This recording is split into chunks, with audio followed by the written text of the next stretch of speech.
Herkese merhabalar. Kanalıma ve mutfağıma hoş geldiniz. Bugün sizlere çıtır çıtır kat kat muhteşem bir el açması börek tarifiyle geldim. Daha önce kimseciklerin anlatmadığı, ustalarının bile sır gibi sakladığı çok önemli püf noktaları ve detaylarıyla tarifi sizlere anlatmaya çalışacağım. Öncelikle beni her nerelerden takip ediyorsanız bulunduğunuz ili, ilçeyi veya ülkeyi yorum kısmında belirtmenizi rica ediyor ve hemen tarife geçiyorum. Tarifimiz için 6 su bardağı dolusu unu uygun bir yoğurma kabının içerisine alıp üzerine 1 dolu yemek kaşığı kadar tuz ilavesi yapıp güzelce karıştırdıktan sonra unun orta kısmına bir çukur açalım. Ve azar azar su ilavesi yaparak hamurumuzu yoğurmaya başlayalım. Suyumuz mutlaka oda sıcaklığında olmalı. Kullandığım su bardağı ölçüsü herkesin evinde bulunan 200 mililitrelik su bardağıdır. 6 su bardağı un için toplamda 2,5 su bardağı kadar su kullandım. El açması börek yapmanın en önemli püf noktalarından birisi hamurumuzun mutlaka yumuşak olması. Ve hamuru toparladıktan sonra tezgaha alıp en az 5 dakika kadar daha yoğurmaya devam edelim. Çünkü hamurumuzun kıvamı ne kadar güzel olursa açması da bir o kadar kolay olacaktır. Ve hamuru tamamen ipeksi bir kıvam alıncaya kadar yoğurdum. Kıvamı tam da şu anda ekranda gördüğünüz gibi olmalı. Hafif ele yapışan yumuşacık olması lazım mutlaka. Hamuru tamamen una doyurursanız eğer daha sonrasında açması zorlaşabilir. O yüzden mümkün olduğu kadar az un kullanmanızı tavsiye ederim. Hamurumuz hazır olduktan sonra yanımıza bir tepsi alıp üzerine birazcık un serpiştirelim. Daha sonra hazır olan hamurumuzu bir hamur kartı yardımıyla veya elimizle eşit parçalara bölelim. Ben toplamda 8 eşit parçaya böldüm ve 9 beze elde ettim. Kenarlarından kalanlardan da bir beze yaptım. Bezelerimin ölçüsü bir yumurta büyüklüğünden birazcık daha büyük oldu. Ben daha geniş bir börek açacağım için bezelerimi de büyük tuttum. Eğer ilk defa börek yapıyorsanız açmakta biraz zorluk çekebilirsiniz. O yüzden bezelerinizi daha küçük tutmanızı tavsiye ederim.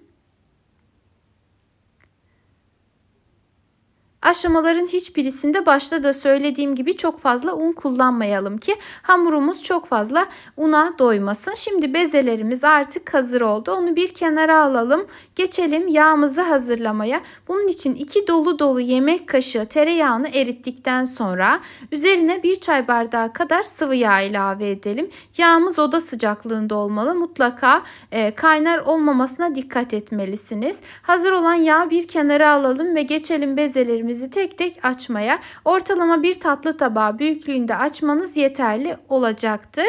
Eğer hamurunuz bu aşamalarda tezgaha yapışırsa üzerine birazcık un serpiştirebilirsiniz.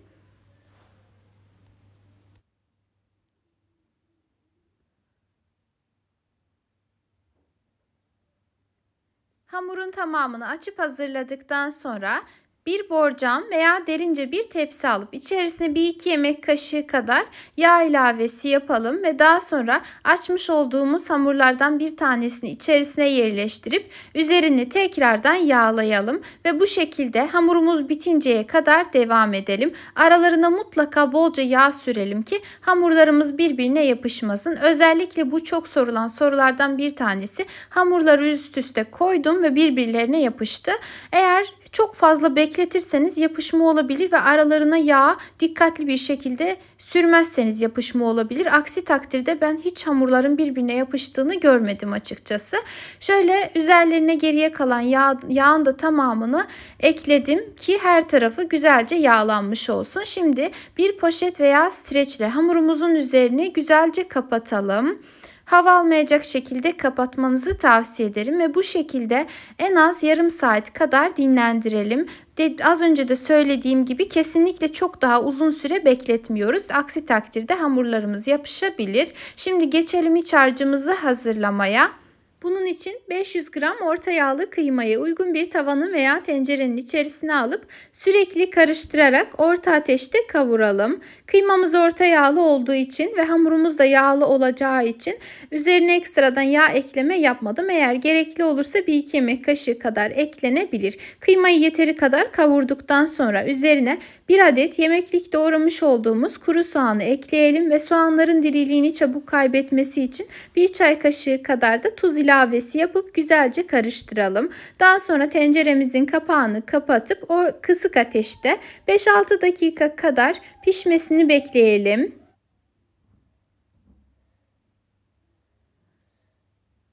Yeteri kadar pişirdikten sonra arzuya göre üzerine 1 çay kaşığı kadar karabiber ilavesi yapalım. Eğer dilerseniz farklı baharatlar da kullanabilirsiniz. Tamamen damak zevkinize göre uyarlamanızı tavsiye ediyorum. Şöyle bir karıştırdıktan sonra ocağı kapatalım ve soğuması için bir kenara alıp geçelim hamurumuzu açmaya.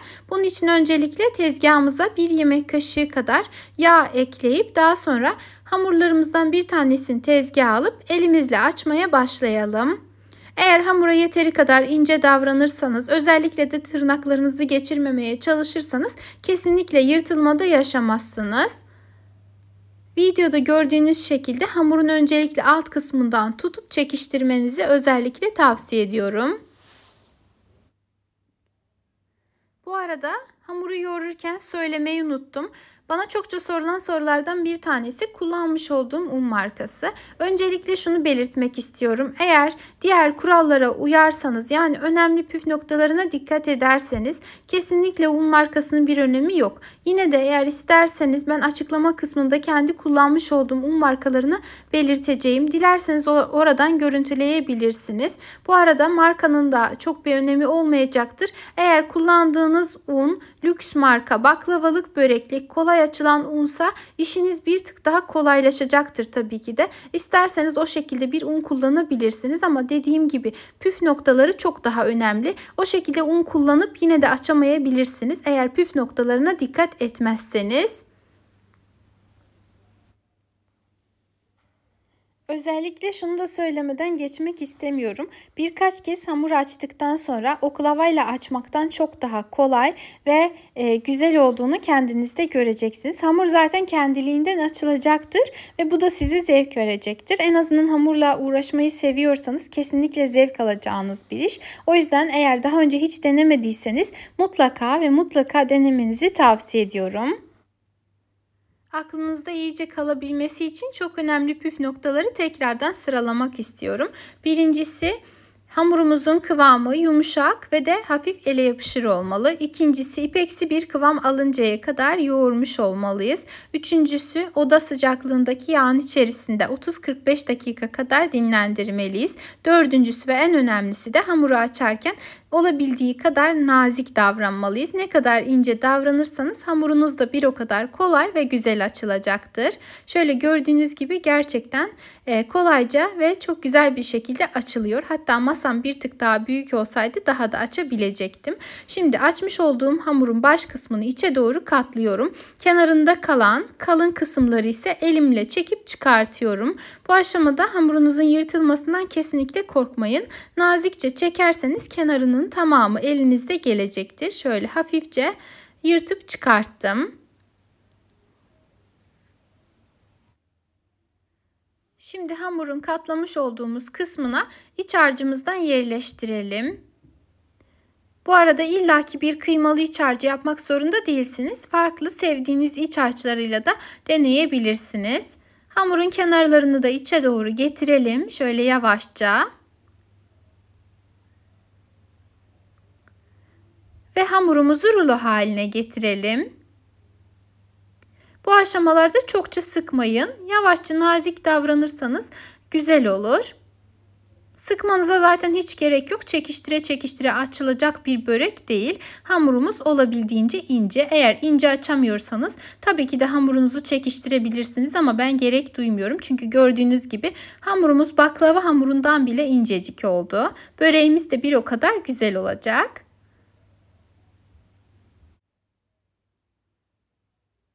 Ve Hamurumuzu rulo haline getirdikten sonra uç kısımlarını içe doğru katlayarak şekil verelim. Hazır olan hamurumuzu yağlı fırın kağıdı serilmiş fırın tepsisine alıp geriye kalan hamurlarımızın tamamına da aynı işlemleri uygulayalım. Videomuz çok fazla uzun olmasın diye tekrar açtığım kısımları sizlere göstermek istemedim. Eğer tarifimi beğendiyseniz bana destek olmak amaçlı yorum kısmına sevdiğiniz bir emojiyi bırakırsanız çok sevinirim.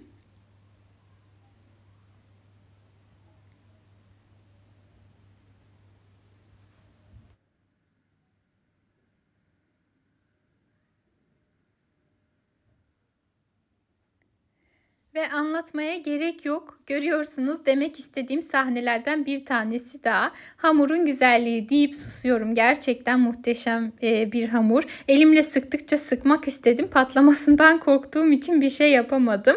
Neyse ki bir sorun da yaşamadım. Şimdi böreklerimizin tamamını hazırlayıp fırın tepsisine dizdim. Hatta üzerlerinde kabarcıklar bile çıkmaya başlamış. Gerçekten çok güzel. Şimdi hazır olan böreklerimizin üzerine hiçbir şey sürmeden, tabi isterseniz birazcık susam serpiştirebilirsiniz ama farklı hiçbir şey sürmüyoruz. Bu şekilde önceden ısıtılmış 170 derece fırında pişmeye gönderiyoruz. Ortalama pişme süresi 35-40 dakikadır. Fırından fırına süre değişebilmektedir. Üzerleri bu şekilde kızarmışsa börekleriniz artık hazır olmuştur. Ve çıtır çıtır kat kat muhteşem bir el açması börek hazırladık. Tarifimi olabildiğince tüm püf noktalarıyla sizlere anlatmaya çalıştım. Börekçileri bile kıskandıracak cinsten diyebilirim. O yüzden mutlaka denemenizi tavsiye ediyorum. Eğer beğendiyseniz, eminim beğenmişsinizdir ama yine de ben söyleyeyim. Lütfen beğeni bırakmayı, yorum yapmayı ve görmesini istediğiniz arkadaşlarınız ve sevdiklerinizle paylaşmayı unutmayın. Bir sonraki videolu tariflerimden haberdar olmak adına ise kanalıma ücretsiz bir şekilde abone olup bildirim zilini tüm olacak şekilde etkinleştirebilirsiniz. Kendinize çok iyi bakın. Allah'a emanet olun.